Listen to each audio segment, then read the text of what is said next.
which is Why So Serious India. Shovon Chowdhury, Anuvab, Sandip on sacrificing humor for political correctness in conversation with Jayant Kripalani, but they don't know who's the anchor, they don't know who's, it's just going to be a freewheeling session. And I'd like to invite everybody on stage. So could you all please come? Winners of that contest, Anna Agarwal.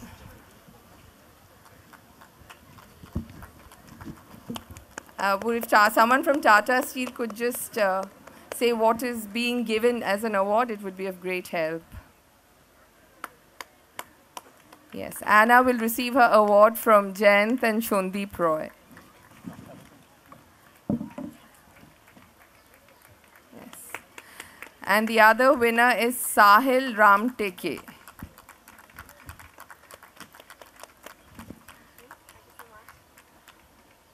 Sahil? Shovon and Anuvab will give the prize to Sahil.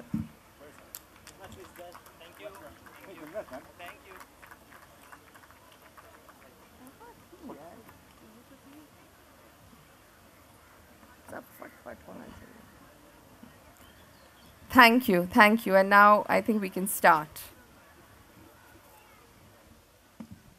I don't know how freewheeling. Good evening. Sorry. Good evening.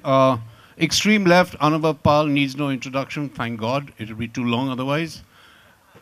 Sandip Roy here doesn't need introduction either. He's an author. I believe he's very funny.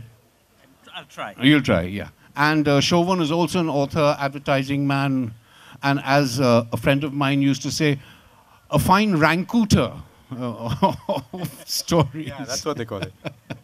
So, what the subject is going to be is why so serious India, but I was reminded of a song that I'd heard as a child when I saw this beautiful edifice behind me, and I saw Malavika, and it goes something like this.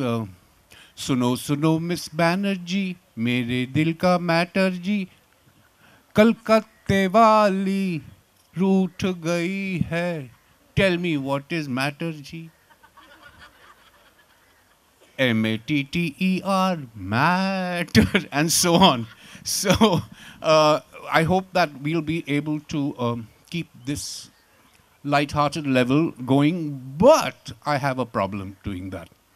And I'm going to open it up by asking, what is it about us that we take offense so easily at everything that is said, that everything is done?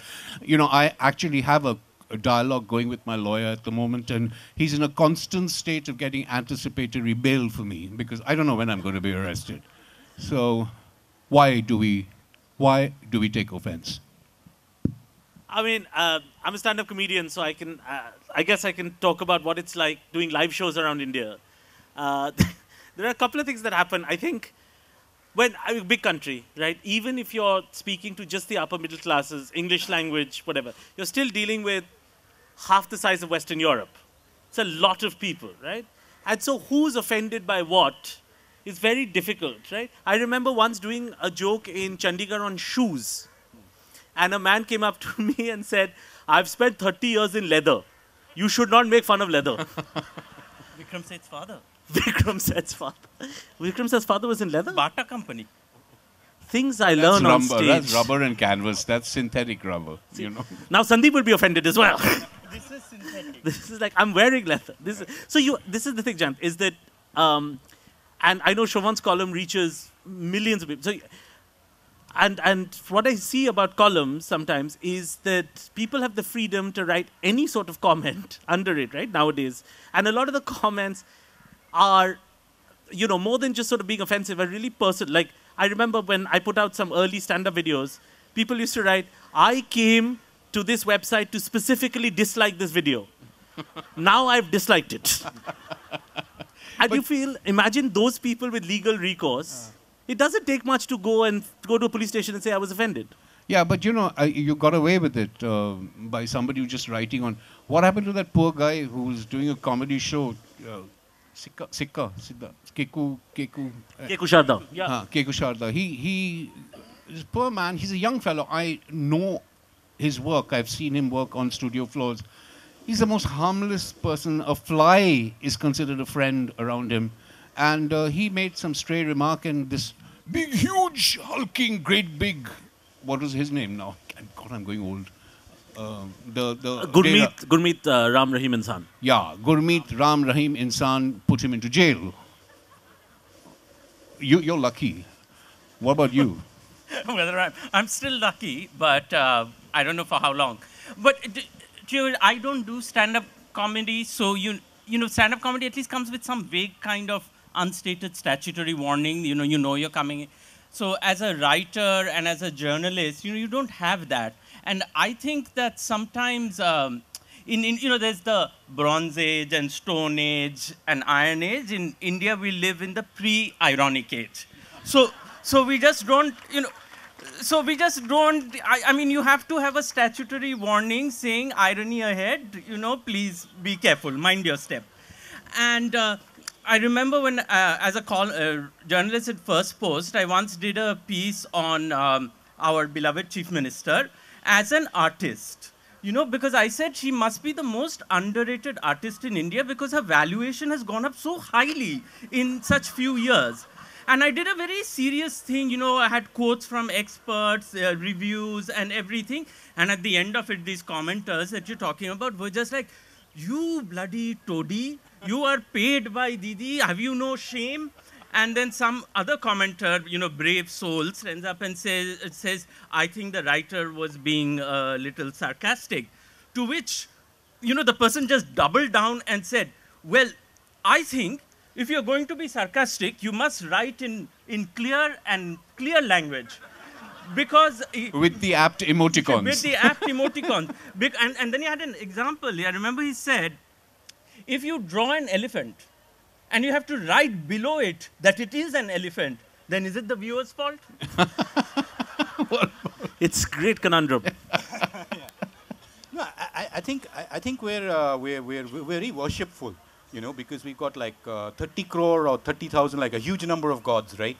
And it seems like even that's not enough, which is why we create more of them. So like, Shah Rukh Khan's a god, and Sachin's a god, and Salman's a god with a driving license, so we've got so many gods, right? Because we just can't have enough of gods, yeah? And the thing is that as a result of that, we're naturally in this sort of hajjot type of position. That's not a good position to crack jokes from. It's difficult. You need to make gestures, you need your hands actually to crack jokes. Yeah, so it becomes very difficult. And the thing is that, I mean, out here we have so many gods that one or two extra ones, you always wonder, I mean, if tomorrow Sharad Pawar stands up and claims that he's God, you think, that might be true. I mean, we got 30,307. There might be another one, right? Particularly given all the stuff that's happened. But there have been temples built for Amitabh Bachchan. So there you go. Yeah. So loads of... And see, Abrahamic societies are different because they have a single god, right? I mean, it's like if tomorrow morning... But isn't that rather boring? Yeah, but it helps you worship less. Because if tomorrow morning Tony Blair wakes up and says, dude, I'm God. People say, no, God is that guy in a beard with that white robe, and like he talks to the Pope. He talks to the Pope. He doesn't talk to you. Yeah. So it's very clear. Yeah. Whereas here, there's always that doubt. Okay, there might be a few in the audience. I'm going to bring up something here, to try and bring this to a more serious level of Anuvab here, who's a very serious person. Yeah. How is it that we crack jokes or are humorous about Christianity so easily, but we'll think twice about making a Muslim joke or even a Hindu joke? See, I think the most cowardly people in society are artists, right? So because people are clapping, it's great. Once there's an FIR, you're no longer an artist. This is like, no, I'm into steel actually. Because we're not, so we're the easiest target, right, in the thing, which is, so people, but the hard thing is, if you don't take on issues, audiences don't come. And if you take on issues, you go to jail. So it's tricky. So when parents said be a doctor, engineer, they were right. I think. But I'll tell you, I'm going to digress a little bit because we're talking about offense. I'm in the middle of writing a TV show right now, and I just want to share this with you guys. The Indian Censor Board, the television censor board in India, has by law a document of words you cannot use. That was Pehlaj Nilani? Oh, no. Pehlaj Nilani added words to it. Oh, okay. Right? But there are words already. And the fascinating thing about this document is it's broken up region-wise. You cannot say bottom in Odisha. It's like that. It's broken up region-wise. That document in itself is a work of comedy. Which is why, if all these people are doing the comedians' work in India, what do we do? So if a film has the word bottom in Orissa, they beep it out. Correct. You can't say ass in Maharashtra. In Bengal, you can't say anything. You can't say. You're not allowed to say. But it's a real document. But if you sing it from a traffic light in the tune of Rabindra Sangeet, then everything is okay. Everything is fine. Or if Coming Prosenjit back, says it or whatever. that's really. I'm sorry. I'm going to. But this document exists. Is my point. As it's a real document. I must get my hands on this document. Coming back to that question that I asked, which obviously you didn't hear, was why is it that we find it easy cracking jokes about Christians, but not so easy about Muslims and our Hindu friends? Is there a built-in Here's what I'm prejudice, or is it straight fear? I'll be very honest with you, Jan. This is what I'm seeing in my industry. And I'm seeing this among comedians, writers. I'm seeing this a lot. We are doing a lot of self-censoring. We ourselves are doing a lot of self-censoring. I had a comedian friend of mine tell me the other day, I've got a mortgage, I've got 2 kids, I don't want any jamela. That's what he actually said to me. If that means he gets 10% less of a laugh, he's fine. He's 40 years old. He doesn't need this trouble. And what happens when a whole society self-censors? You see, you'll always have the 20-year-old comedian. You'll have the AIB of the world, all in their 20s, saying, Chal, I'll say this is how I feel, I'll go to jail. Whole country agrees with you. The older you get, the more responsibilities you get. But the AIB lot really went on bended knee and groveled in front of the church, didn't they? Correct. So all these topics, religion, when a government is very powerful, right? All these things, because you never know, right? I mean, I know that in the 70s and I don't know if there was a time where broadcast was at a point where it's like, chal, it's an accepting country. If we crack a joke about so-and-so, it's fine. Now you don't know. There's so many mediums, you don't know who's going to be offended. So we're always walking a tightrope. Religion is one of those things. And I'd put any religion in there. I'd put Christianity in there, even Christianity. I don't think you'd get away with that. I think the comedian will think twice. Geez, even though you want to say something really wise about it, or Modi, it's... And I'm seeing this across the board with comedians. Do you feel this in your writing? Which?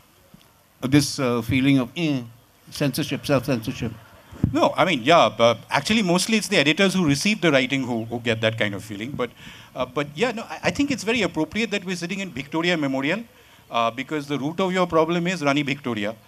Because what happened was that in 1857, the natives became restless, right? And it's not a coincidence that our Indian Penal Code was written in 1861 with the express objective of ensuring that the natives do not raise their heads any further and cause unnecessary trouble. And I think the fundamental purpose of the British Empire, which IPC kind of defined so elegantly and cleanly, was that there should be no disturbances and the money should keep flowing. So the maintenance of public order was the fundamental role of the police, right? And anybody who, it had nothing to do with justice. Justice was a completely alien concept. The idea was, parar moddhe, is there any jhamela going on? And if there is any jhamela going on, then what is the cause of that jhamela and how do we stop it? So inevitably, if you say something which inflames 5 people from the neighborhood, the police will draw the conclusion that it's your fault and not theirs that there's disturbance. It's like these guys are saying, look, I'm so mad, I'm going to break something, and it's his fault. You've got to stop me. Stop him by stopping me.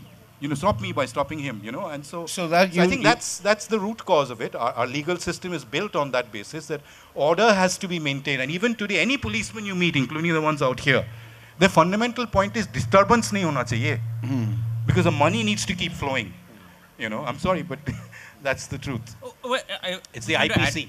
To that is that, in many places, when we talk about all these freedom of expression type issues, a lot of it is about, and when you say why Hindus or why not Muslim jokes, why Christian jokes, ideally, yeah, we should be in an equal opportunity offender society. Yeah, if I'm laughing at myself, I'll laugh at anybody. Anybody, that I should be able to do it. But in our country, I feel that, getting offended or taking offense has become a fundamental right. So the freedom of expression is all about the right to be offended as opposed to the right to offend. So as you were saying, the person who offends actually has no rights. It's the right to be offended. But so any film is coming out, someone or the other is offended and filing a lawsuit saying you can't release this film because, like your friend, we work in leather for 30 years and you just made fun of a shoe company. An order is being disturbed as a result. Order is being disturbed. So I think, for me, censorship was summed up in one sentence. I'd once done a corporate show, and this gentleman came up to me and said, "You're free to say anything. Just don't say anything specific about anything." And to me, that really summed up where we are as a country. There was great irony in that statement. How did that show go? Knowing me, I said, "Okay, sir." So we're always bouncing. This town has been great. I mean, Calcutta people love, they have a great sense of humor. And I think by and large, a certain English-speaking India has been, from your experiences also with book tours and TV and film, I'm sure you see that people by and large want this stuff. English speaking, you said. Or English speaking. No, I think I've had more Bengali humor in the last year and a half that I've been floating in this neighborhood than in any other language. Agreed. So language and now digital, right? There's so much humor on the web, right? So all these platforms, people by and large love it. But there's always going to be, in a country this large, there's always going to be one guy who's like, "Nahi, eta ki eshob, eta ki hocche?" There's always going to be that person everywhere, right? And the only trouble is that, as Sandip said, I think that number feels empowered that they can be a community, and because the law is on their side. They always had this facility. More people are availing of the facility at this point. Yeah.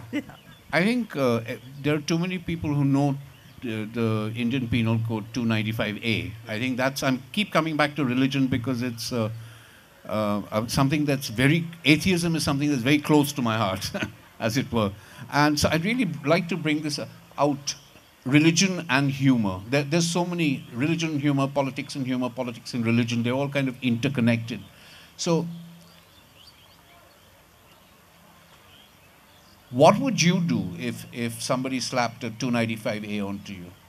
295A, by the way, is the IPC code. How many of you know what's 295A? No, there'll be no lawsuits after this session. Well, if you hurt religious sentiments, anybody can take you to court or to jail. So I've already got anticipatory bail, so do your worst. How would you react to it? So I'm not very religious, there's not a lot. I'm far more interested in communities, etc. So that's the cowardly way of answering this question, which is the way you avoid controversy is to be illiterate about the subject. So I'm not particularly very religious. I don't have a lot of religion in my stuff. But 295A can be extended to anything. Like tomorrow, if someone says, you offended Gujarati NRIs who fly by Emirates, that specific group of people, there's some Victorian law that's on your, someone's clapping about that. That's far more worrying. It flies British Airways, most probably. Yeah. It's a gentleman from Jet.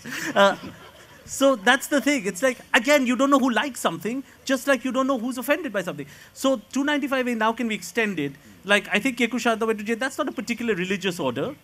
But, if a police thing and if a community, like he said, if the Did police you just say Ram Rahim is not a particular religious order? Is it a religious order? You bet, yeah. You bet. You're going to have the cops waiting right outside.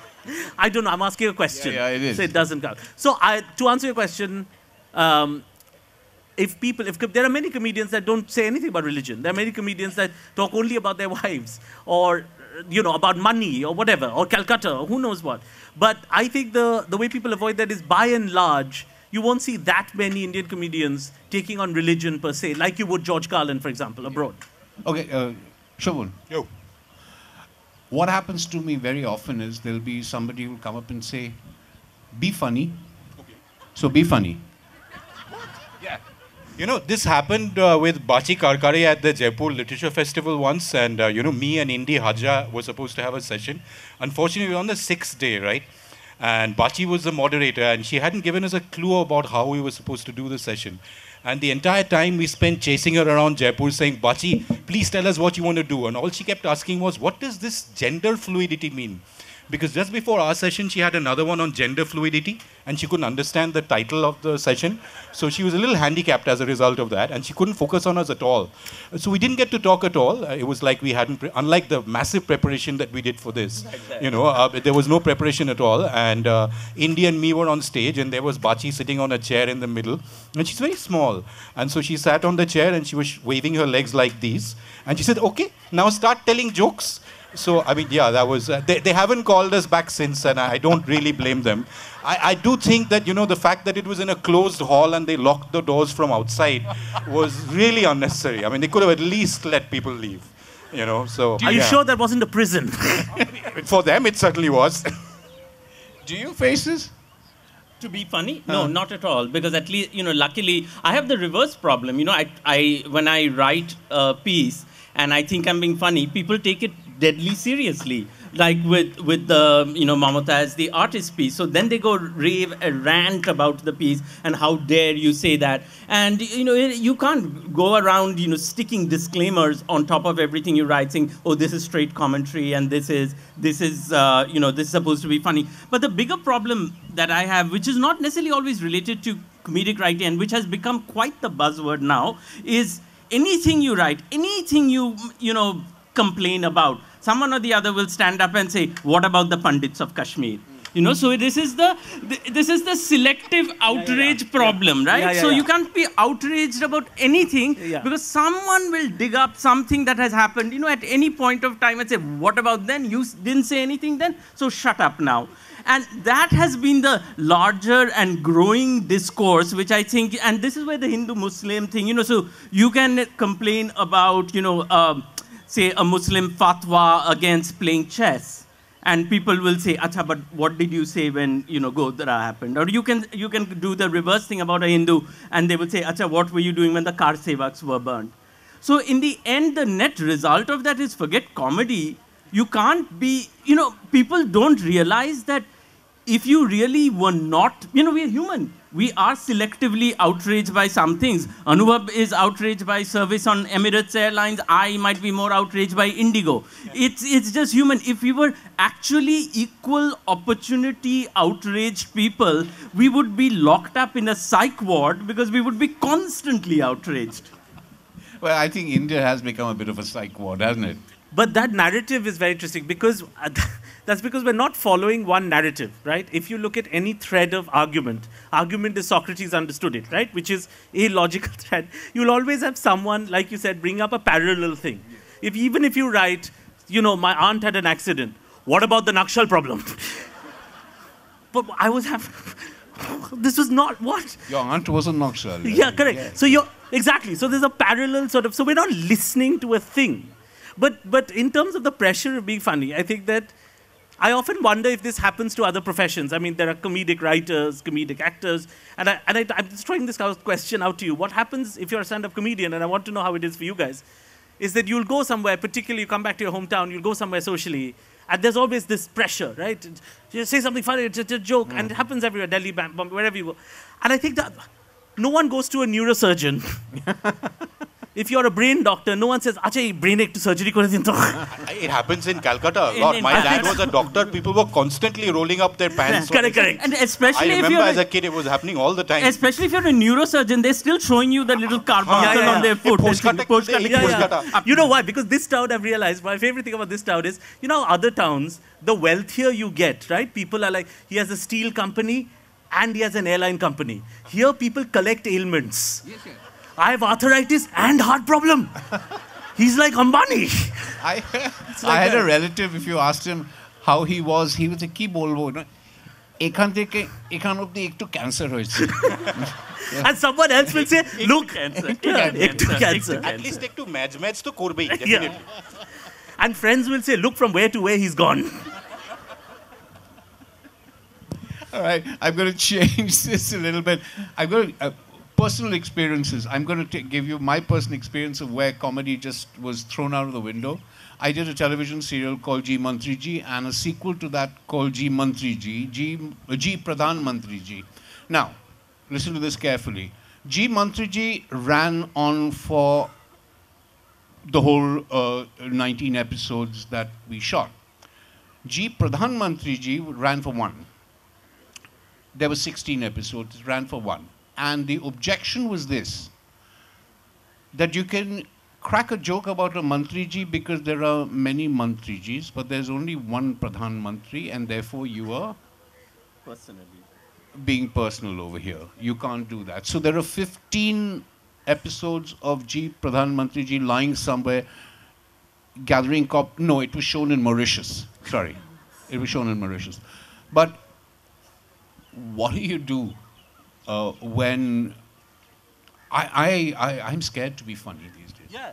No, but I'm curious. I just have a question, Jan. So the great comedies, Mr. Ya Mrs., Jay Pradhamanchi, right? Yeah, like I'll be honest with you. I don't know about you guys. I got into comedy seeing this man, right? Like, because that was what you saw, and that was my inspiration in the 80s. That was great comedy because we had Ye Jo Hai Zindagi. We had great comedy. It wasn't like this. There wasn't like wah, wah, wah. That stuff wasn't there. It was stories. You know, like now you see any of these movies, these sex comedy, whatever. People doing comedy, they'll do something funny. There'll be an alligator that'll show up or whatever, and they'll have a noise like Italian restoration drama. Wah, wah, wah, wah, wah. You're supposed to know it's funny, and it's just retarded, right? And that sort of stuff. There's noise here right now. It's like, but what inspired me was that, and I wonder what when it was Doordarshan, it was centrally controlled. Did you guys ever sit in a room and say, who's going to be offended by this? Will anyone? Was that ever a thing that we talk about nowadays? No. No, we were given the scripts and we rehearsed them and we did them not in the least bothered about who was going to say what. And I must confess that Doordarshan in those days we thought they were tough taskmasters, but later on when we started performing for private channels, we found that, hey, they were easy. Doordarshan was easy compared to the self-censorship, the so-called quality control that had come. Was a lot of, excuse my language, it was a lot of crap, you know. And it was very hard working in this mahol. It was much easier working over there. So there were no questions at all about censorship. And you didn't. You don't have to use four-letter words. You don't have to use any kind of objectionable stuff to be funny. I don't think so. I think you can, just have fun. If you're having fun, you're funny. Exactly. And what happened to, you often wonder what happened to that writing? What happened to Wagle Ki Duniya? What happened to Karamchand? Like all the stuff that inspired us to get into, because they were taken from great British sitcoms. I must say your standards were very low if that's what inspired you. Well, have you seen the stuff that's out now? Have you seen, am I right? Come on. As opposed to being inspired by Masti Sazi or whatever, like, look at where we live now. I mean, it's just a different world. I don't think it's gotten any better. No, you mentioned Wagle Ki Duniya. There was the other one with the na na na na na na. Malgudi Days. Yeah, that one. Of course. It was such great slice of life, and it had its comedic moments, which were genuinely funny. R.K. Narayan is hilarious. Yeah. Yeah, and you sat there and you guffawed, or there was a polite little laugh. You don't get humor like that anymore. Middle class comedy, that comedy of manners, the Indian Seinfeld, I don't see that anymore. You won't have. What about you? Yeah, I mean, I think that's a very key question, which is, are you afraid to be funny? I think the question before that is, more than afraid, I think it's very necessary for us to be funny right now, because there are so many things that, you can't say upfront, but you can say if you're not so upfront, if you're being completely absurd. For example, I mean, if you today in today's environment, if you criticize the Prime Minister, or if you're in UP or any state and you criticize the Chief Minister, you can get into a lot of trouble, right? But when you write about, say, Narendra Modi patrolling the border so that nuclear missiles can bounce off his 56-inch chest, it's hard for people to take you to court because of that. Because, what are you going to argue in court? Your Honor, here is a picture of the chest of the PM. As you can see, nuclear missiles cannot bounce off this. So, it's difficult to take that whole thing seriously and, take it forward. So I think it's very necessary. And the other reason why humor is very, very important right now, and I think it's a part of natural justice, is because if you look at the authority figures in our country right now, all the businessmen and the politicians and the rich people, the people who are above the law, the thing is that of course, the thing is that, we've given them so much as a nation. They're so rich, influential, happy. The least they can do is give us a few laughs back. No. I think that's just natural justice. That we should get something for that deal. Have you tried? They're just not funny. I can't crack a joke about an Ambani who's super rich you're talking about. I just don't think he's funny. I think he's evil, but not funny. Or name any other big names. Well, but there's a reason for that, because I think, in a way, politicians, in much as we give them a bad rap, for sending people to jail because you cracked a joke or forwarded a cartoon or whatever, people still are able to make fun of politicians, whereas that super rich corporate...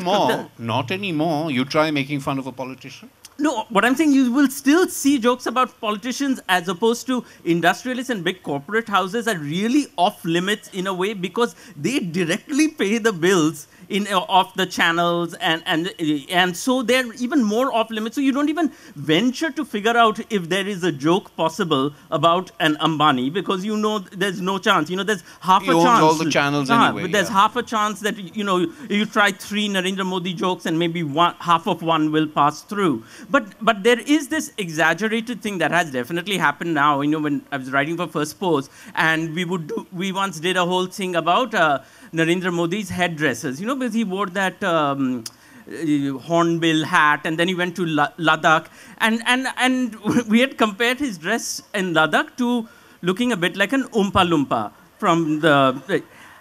And people were just, how can you say that about the Prime Minister? You're actually saying that about the Prime Minister's dress. It's not the office of the Prime Minister, but those things have become conflated. So commenting about the Prime Minister's dress becomes a comment on the Prime Minister. And I think what has changed from the time you were talking about is that feedback loop has completed. You were, part of Doordarshan, which is sort of part of the government, and you were talking to the audience. The audience was not talking back to you in the way it is now. So now when the troll army gets to work on because you have insulted the Prime Minister, then your editor, your corporate masters have to deal with fallout. I'm glad you brought up the troll army. I'm just coming to you. That is it. What? Why you won't go to jail maybe, but the troll army will get you. The funny thing is that I've written about very uncomplimentary things about Rahul Gandhi, about Jyoti Bose, about... He doesn't have much of a following. Jyoti Bose too is dead. He's dead. Difficult. But in the book he's not. He comes back to life due to traces of DNA found on a whiskey glass, like Jurassic Park. They use the same method and they bring him back. Unfortunately, he comes back at the same age that he left us, so it's a bit complicated. But my point is that I've made a lot of fun. But that's an example. Nice plug for his book. You get it? It was, wasn't it? But the point I want to make is I made a lot of fun of all kinds of politicians and important people in books and columns and stuff like that. The truth is, I've never faced a single literally, I've never faced a single objection from anyone. I've not been the victim of any major troll attacks, because I think it's a question of how committed you are to comedy. If you take things to a completely absurd level where any sane person can say, see ke inke saath jhagda karke fayda nahi hai, ye to pagal hai, pagal. है ना? If you can achieve that level, it's the court jester, right? Nobody ever took the court jester seriously. Nobody, grabbed Birbal by the neck and said, string him up right now. They never said that. Yet in those days, a court jester, the Birbal, was the wisest man in court, wasn't he? Well, thank you. Clown I think you're pretty good too. I mean, I never, it's just, I'm so sorry. I'm just so touched. So are you paal hain ki pagal hain? Bolo. Well, I'm hoping, that's, what is that Oscar Wilde line? Society that has lost its madness has also lost its reason. Right, about madness. But I'm reminded of a comedian friend of mine who shall be unnamed. So for a long time, he would only do jokes about the Ambanis, in the hope that at some point, before they sued him, they would buy him out. They do that. They were not interested. And then he said to me the wisest thing I've ever heard. He said, when you're young, when you're young as a comedian, you say, I will never sell out. I'll never sell out. I'm an artist. And then you get older and you say, please, I'm for sale. And there are no buyers. And this is the tragedy of artists, right? Is that at some point you're like, I will not conform. I will not, I'm the society. Then after a while, it's just like society is this. I'm also as bad to blame. So the trick is to know exactly that peak point. Yeah. When you can both sell out for enough before it starts plummeting. Cash out and run. It's a fine line. A fine line. No one's ever found it. No one's ever found it. But but to answer your thing, that sometimes I think the rich and powerful in this country are so far above that, you know, there's just, we're like waiters, so, you know, it's... I remember doing a show for a very esteemed family at a very esteemed event. And the event person was saying, so we'll have the snacks. Then you come, the comedy. Then Mr. Chairman will come. So we know our worth. That we think we're giving social message or whatever, but we are just the filler between the hors d'oeuvres and dinner. Somewhere. That's where. Now, how we'll change the country with that, I don't know. Have you ever been embarrassed on the stage? All of you. Oh, book reading. I mean, I'm a little embarrassed right now, actually. Why? No, because everyone else seems to be much funnier than I am. No, that's nothing to be embarrassed about. Okay. You should be proud about that. I should be proud about it? Absolutely. Because it's bad to be funny? No, Is it's that good to what be we're- proud. Huh? It's good to be proud. Okay. Yeah, no, so then I'm proud then. Thank There you. you Yeah, go. yeah, good. No, anyway, seriously. What? Seriously, what? Have you ever been embarrassed on the stage? Have I ever been embarrassed on the stage? Yeah, well, yeah. By that lot out there. Yeah, once I was very embarrassed, referring back, because, you know, it's best to continue a story that you started. Referring back to that famous session in Jaipur, which got us kicked out forever. I mean, it was going very badly throughout, right? And at one point, a member of the audience looked at Indy and asked Indy, is there any word or words you've never used in a public forum at a literature festival before? And Indy said, anus. And we waited for him to amplify, but he didn't amplify. And there was this pregnant pause. I was very embarrassed at that point. I really was. For India. For all of us. For all. For humanity. For the festival. I mean, for everything. I don't really perform on stage, so all my embarrassment usually happens when you realize after an article is published that you've written something wrong. In my book that just came out, there is one terribly embarrassing fact wrong about a Bollywood song. You know, the singer, it was like a Geeta Dutt, Asha Bhosle confusion. So that had to be corrected in the second edition. And some people caught it, some didn't. But the embarrassing moment I remember was actually long back. You know, when we were in school, we used to have these school concerts, and we were doing Oliver. And because I was the most emaciated-looking boy in the class, I was chosen to play Oliver because I looked properly hungry. And so then the good Jesuit priest said, "Acha, you look too woebegone. You'll be Oliver." And so that's a musical, right? So then they said, so you have to sing. We had singing classes with Miss Quita, and I sang. Then they said, "Acha, but there'll be someone who do lip syncing. You just sing the first two lines and then you lip sync." So I sang plaintively, "Where is Love?" or whatever the song from Oliver. And they said, "Acha, no, it's okay. They'll lip sync totally. They'll just sing playback. You just lip sync throughout the thing, And so then, I realized later that, that was the end of my singing, dancing career on stage. But I lived through it. But Well, other stand-ups will tell you, Jayant. I mean, stand-up comedy is just a life of indignities. I mean, to have like last night I had a great show on the stage, and it's very rare actually, because the side you don't see of stand-ups is all the stuff we do at corporate events, like that's our living, right? Which is not public shows. We do public shows a couple of times a month. One of my great ones was for a tire company in Pune, where the event manager thought it'd be a great idea to have the comedian lowered inside a tire. So they had one of these Uzbek, backup dancers with fireworks, puljuris, lowered behind you, and you in the tire. Being lowered, and I have this meek, pathetic face I'm making, and I'm lowered. This is India, the hydraulics fail. So now the comedian is dangling.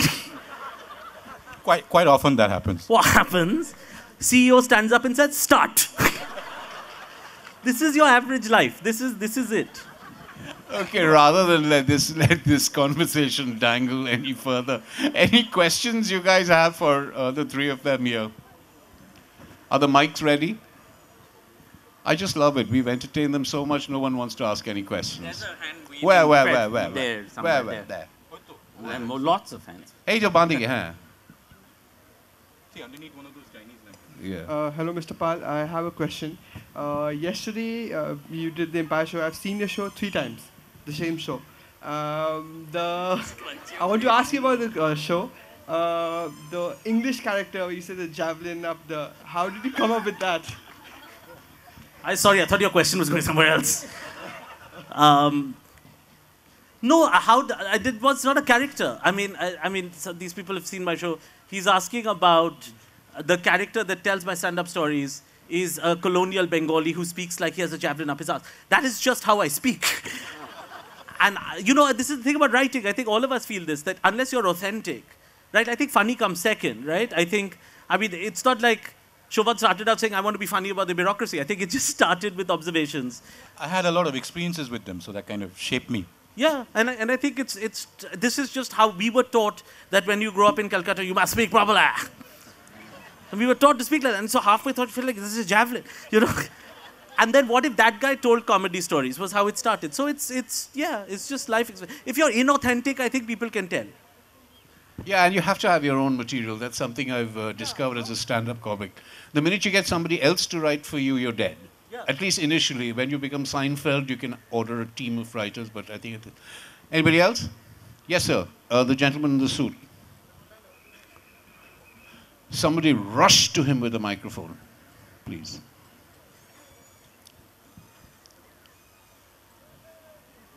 It's coming, it's coming. Now you'll have two.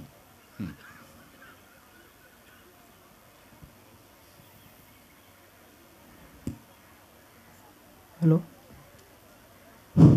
Thank you, sir.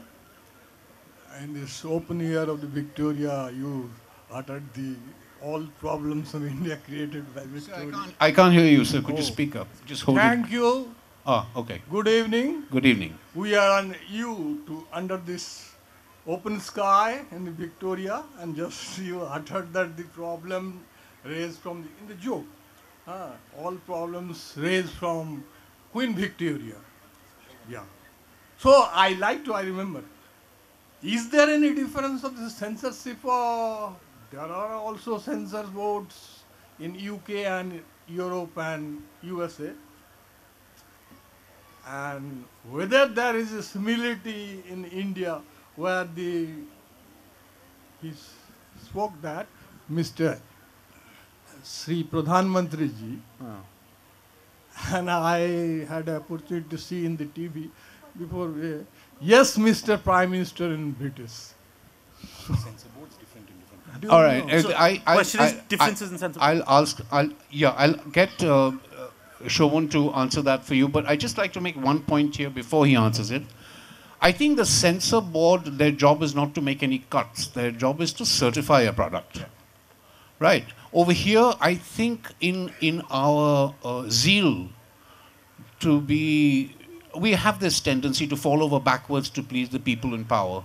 So in our zeal to toe the line, we started accepting cuts that they made in our work, as opposed to just certifying our work. And then it just became a thing that went from bad to worse. And I know of a guy who made this, what could best be described as a semi-pornographic film. And he went to the censor board and he came out smiling. And somebody asked him, "Kuch bacha?" And he said, "Haan ji, ye 2 foot hai mera."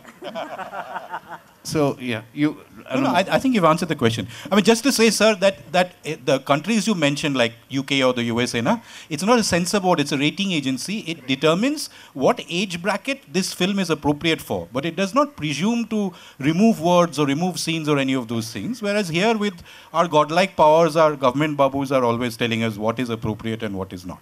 And we are talking now about cinema and television, I'm assuming that, but in theatre, in Maharashtra, you cannot do a play without a censor certificate. In Calcutta, there is no censor board here.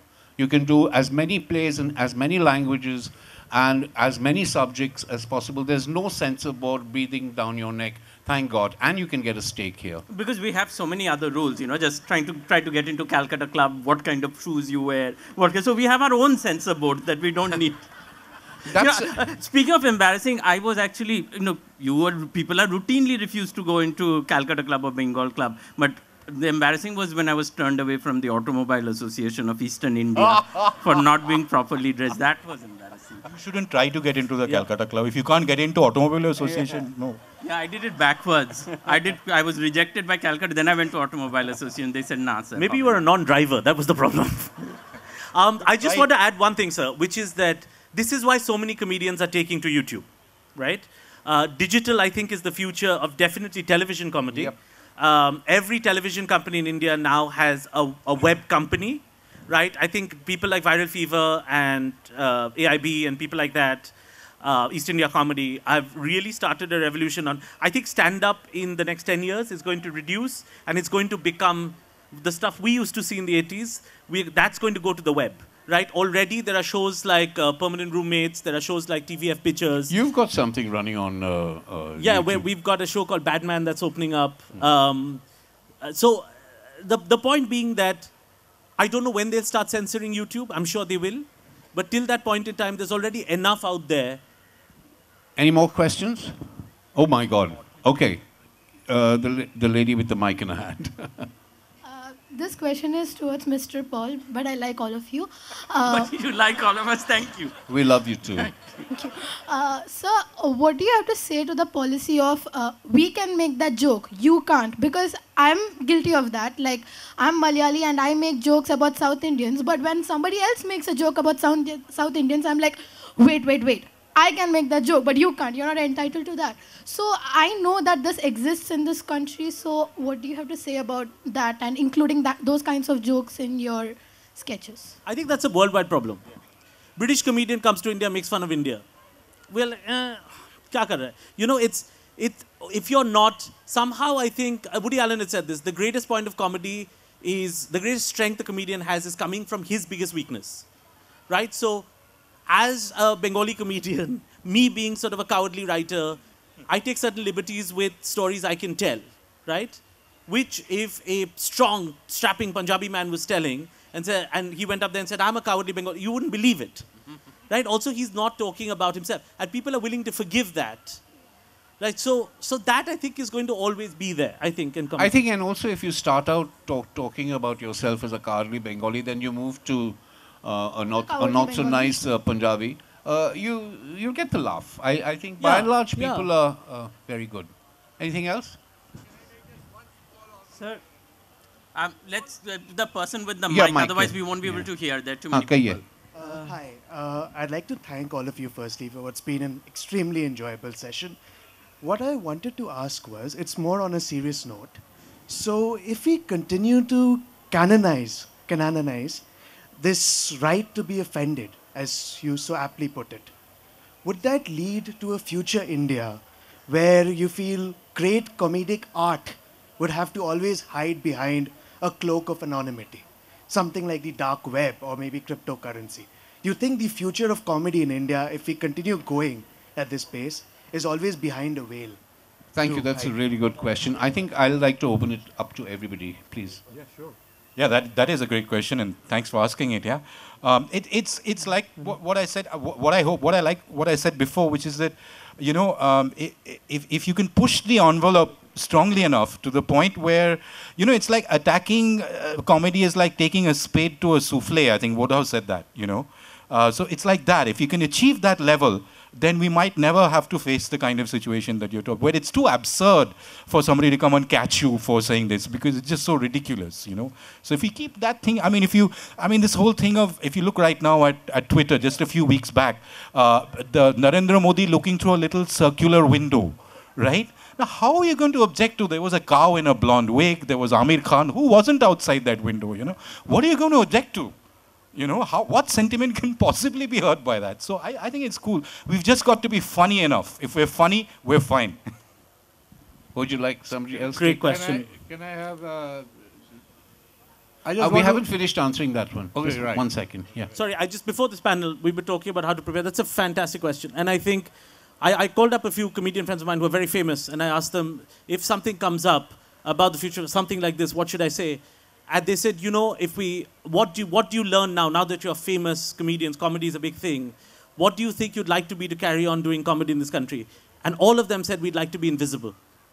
You know, and it's not just about comedy. As writers, you know, you risk that thing about offending someone all the time. So that self-censorship stretches across all the art forms. And it doesn't matter if somebody who was forwarded a cartoon is sent to jail, and maybe that case is thrown out. You know, but the problem here is it still sets a chilling effect. so that the next time someone, is about to make that Facebook comment or forward their cartoon, will think twice, because, as you said, like, do you really want that FIR coming to your door? Sir, I want to make a this is the last question or observation. I want to make a small observation to this answer to this question of why are we so serious. There are many parts of India where they are not serious at all. Let me tell you, I served in the army and a majority of my colleagues were Sikhs. And they used to crack jokes amongst each other about themselves. You have heard about Santa and Banta. So I think we need to give this community, about whom so many jokes are told, which they stand in such good stead. Yet there was a movement to stop Santa Banta jokes. I'm just telling you. And the Supreme Court is hearing it at the moment. Is that right? Yes, absolutely. Then we are serious. All right, I think that brings us to the end of this session. Thank you so much, all of you, for being so patient with us and I hope our madness. And we hope that we keep you entertained in the future. I have just one request, please, from all of us here. Keep the net neutral. Rhyming word, Zuckerberg. Yeah. And one last thing I would like to say, keep laughing, because that keeps us working. Yeah. Because whatever we'll tolerate, whatever we have to tolerate, whatever police courts, but we only come for the laughter. So as long as that's there, we'll keep writing. And it's good for you.